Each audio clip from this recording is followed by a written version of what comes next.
നമ്മുടെ സ്ഥിതിഗതികൾക്കെല്ലാം മാറ്റം നൽകുന്ന, നമ്മളെ അനുഗ്രഹിക്കുന്ന ഈ ദൈവത്തെ സേവിപ്പാൻ. ഇരുൾ അടഞ്ഞ വഴികളിൽ തിരുനാളമാകുവാൻ ഇന്നത്തെ ചിന്ത. കർത്താവിൻ്റെ അതിപരിശുദ്ധമായ നാമം ഈ വാഴ്ത്തപ്പെടുമാറാകട്ടെ. കർത്താവിൻ്റെ വചനവുമായി വീണ്ടും നമുക്ക് ദൈവസന്നിധിയിലായിരിക്കാൻ നമുക്ക് ഇടയാക്കിയല്ലോ. സ്വർഗത്തിൽ നിന്നേക്ക് സ്ഥിരമായിരിക്കുന്ന ദൈവവചനത്തിനായി നമുക്ക് സ്തോത്രം ചെയ്യാം.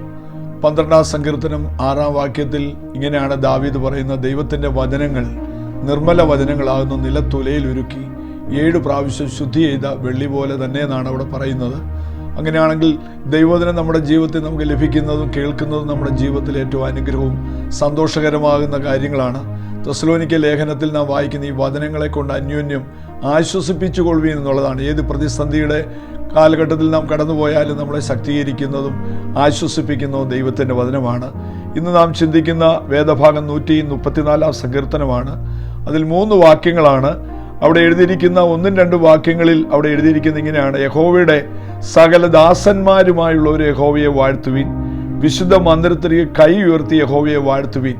ഒരു ദൈവപൈതലിൻ്റെ ജീവിതത്തിൽ ദൈവത്തെ വാഴ്ത്താൻ ഒത്തിരി സാഹചര്യങ്ങളുണ്ട്. നമുക്ക് തന്ന ആയുസ്സിനെ ഓർത്ത് നമുക്ക് ദൈവത്തെ വാഴ്ത്തുവാൻ നമുക്ക് അവസരമുണ്ട്. കർത്താവിനെ അറിഞ്ഞതിൽ ദൈവത്തെ സ്തുതിക്കുവാനുള്ള ഭാഗ്യം നമുക്കുണ്ട്. ഇവിടെ പറയുന്നത് യഹോവയെ വാഴ്ത്തുവീൻ എന്നുള്ളതാണ് സ്തോത്രം. അപ്പോൾ നമ്മുടെ ജീവിതത്തിൽ കർത്താവിനെ സ്തുതിക്കുന്നവരായി തീരുവാൻ, വാഴ്ത്തുന്നവരായി തീരുവാൻ ദൈവം നമ്മളെ ഇടയാക്കേണ്ടതിന് വേണ്ടി നമുക്ക് പ്രാർത്ഥിക്കാം. 34-ാം സങ്കീർത്തനത്തിൽ ദാവീദ് പറയുന്നത്: ഞാൻ യഹോവയെ എല്ലാ കാലത്തും വാഴ്ത്തും, അവൻ്റെ സ്തുതി എപ്പോഴും എൻ്റെ നാവിന്മേലിരിക്കും. ദാവീദ് പറയുന്ന സാഹചര്യം എന്ന് പറയുന്നത് താൻ വലിയൊരു പ്രശ്നസങ്കീർണമായ വിഷയത്തിൽ കൂടെ കടന്നു പോകുന്ന സന്ദർഭങ്ങളിലാണ്.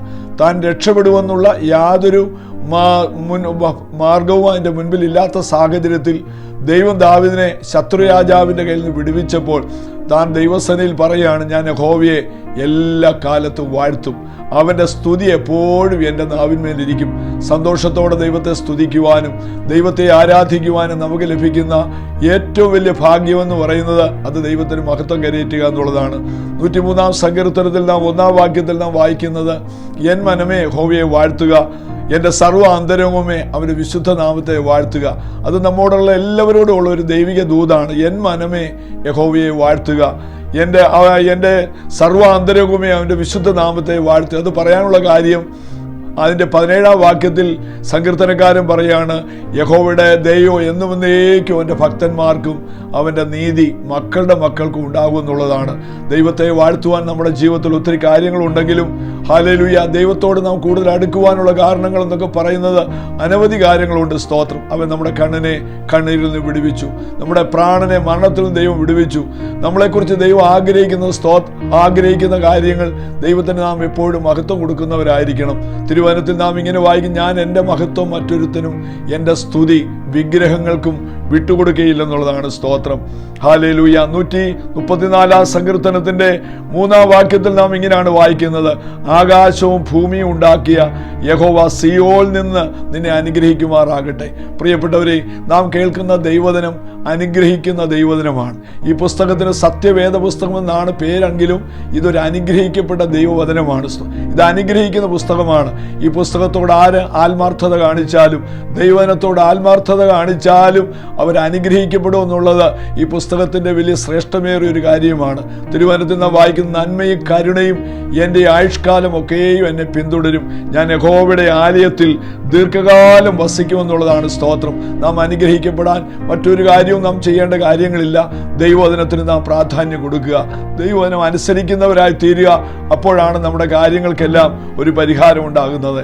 29-ാം സങ്കീർത്തനത്തിൽ അതിൻ്റെ 11-ാം വാക്യത്തിൽ ദാവീദ് ഇങ്ങനെയാണ് പറയുന്നത്: യഹോവ തൻ്റെ ജനത്തിന് ശക്തി നൽകും, മാത്രമല്ല യഹോവ തൻ്റെ ജനത്തെ സമാധാനം നൽകി അനുഗ്രഹിക്കും.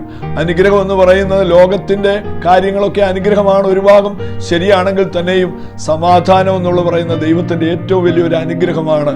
ഇന്ന് പകൽക്കാലം എന്നെ കേൾക്കുന്ന പ്രിയപ്പെട്ടവരെ, നാം അനുഗ്രഹിക്കപ്പെടുന്ന ഒരു ദൈവത്തിൻ്റെ വചനത്തിനായി ഞാൻ ദൈവത്തെ സ്തുതിക്കുന്നു. യഹോവയുടെ അനുഗ്രഹത്താൽ സമ്പത്തുണ്ടാകുന്നു, തൻ്റെ അധ്വാനത്താൽ അതിനോടൊന്നും കൂട്ടുവാൻ കഴിയുകയില്ല എന്നുള്ളതാണ് തിരുവചനത്തിൻ്റെ ഏറ്റവും വലിയ പ്രാധാന്യമേറിയ കാര്യം. ഈ അനുഗ്രഹിക്കുന്ന ഈ ദൈവവചനത്തിനായി സ്തോത്രം ചെയ്യുന്നു. അനുഗ്രഹദാതാവായ ദൈവത്തിന് നമുക്ക് നന്ദി പറയാം. 112-ാം സങ്കീർത്തനം ഒന്നും രണ്ടും വാക്യം നമുക്ക് വളരെ സുപരിചിതമായ ഒരു വേദഭാഗമാണ്. അവിടെ ഇങ്ങനെയാണ് ആ സങ്കീർത്തനത്തിൽ നാം വായിക്കുന്നത്: യഹോവയെ ഭയപ്പെട്ട് അവന്റെ കൽപ്പനകളിൽ ഏറ്റവും ഇഷ്ടപ്പെടുന്ന മനുഷ്യൻ ഭാഗ്യവാൻ. അവന്റെ സന്തതി ഭൂമിയിൽ ബലപ്പെട്ടിരിക്കും, നേരുള്ളവരുടെ തലമുറ അനുഗ്രഹിക്കപ്പെടുമെന്നുള്ളതാണ്. സ്തോത്രം. അവിടെ പറയുന്നതിന്റെ കാര്യം എന്താ? യഹോവയെ ഭയപ്പെട്ട് അവന്റെ കൽപ്പനകളിൽ ഏറ്റവും ഇഷ്ടപ്പെടുന്ന മനുഷ്യൻ ഭാഗ്യവാൻ. സ്തോത്രം. അപ്പൊ ഏറ്റവും വലിയ ഭാഗ്യവാൻ എന്താണ്? ലോകത്തിലെ ധനമാണോ ഭാഗ്യമാ പദവിയിലേക്ക് നമ്മളെ കൊണ്ടെത്തിക്കുന്നത്? സങ്കീർത്തനത്തിൽ ദാവീദ് പറഞ്ഞു, ലംഘനം ക്ഷമിച്ചും പാപം മറച്ചും കിട്ടിയ മനുഷ്യനാണ് ഭാഗ്യവാൻ. ഇവിടെ സങ്കീർത്തനത്തിൽ പറയണ യഹോവയെ ഭയപ്പെട്ട് അവന്റെ കൽപ്പനകളിൽ ഏറ്റവും ഇഷ്ടപ്പെടുന്ന മനുഷ്യൻ ഭാഗ്യവാൻ. അവന്റെ സന്തതി ഭൂമിയിൽ ബലപ്പെട്ടിരിക്കും, നേരുള്ളവരുടെ തലമുറ അനുഗ്രഹിക്കപ്പെടുമെന്നുള്ളതാണ്. ഇന്ന് പകൽക്കാലം ഈ അല്പനിമിഷത്തെ ഈ വേദ ചിന്തയിൽ കൂടെ നമ്മളോട് ദൈവത്തിന്റെ ആത്മാവ് പറയാ, അവൻ നമ്മളെ അനുഗ്രഹിക്കുന്ന ദൈവമാണ്. അവൻ നമ്മുടെ അവസ്ഥകൾക്കെല്ലാം മാറ്റം നൽകുന്ന ദൈവമാണ്. ദാവീദ് മറ്റൊരു ഭാഗത്ത് പറയുന്നത്, സിയോൻ ഇസ്രായേലിന്റെ രക്ഷ വന്നെങ്കിൽ ദൈവം തന്റെ ജനത്തിന്റെ സ്ഥിതി മാറ്റുമ്പോൾ യാക്കോബ് സന്തോഷിക്കുകയും ഇസ്രായേൽ ആനന്ദിക്കുകയും ചെയ്യുമെന്ന് ദൈവവചനത്തിൽ വായിക്കുന്ന പോലെ നമ്മുടെ സ്ഥിതിഗതികൾക്കെല്ലാം മാറ്റം നൽകുന്ന, നമ്മളെ അനുഗ്രഹിക്കുന്ന ഈ ദൈവത്തെ സേവിപ്പാൻ ദൈവം നൽകിയ അവസരങ്ങൾക്കായി ദൈവത്തോട് നന്ദി പറയുന്നു. ഈ വചനങ്ങളാൽ നിങ്ങളെല്ലാവരെയും ദൈവം സമൃദ്ധിയായി അനുഗ്രഹിക്കുവാനാണ്.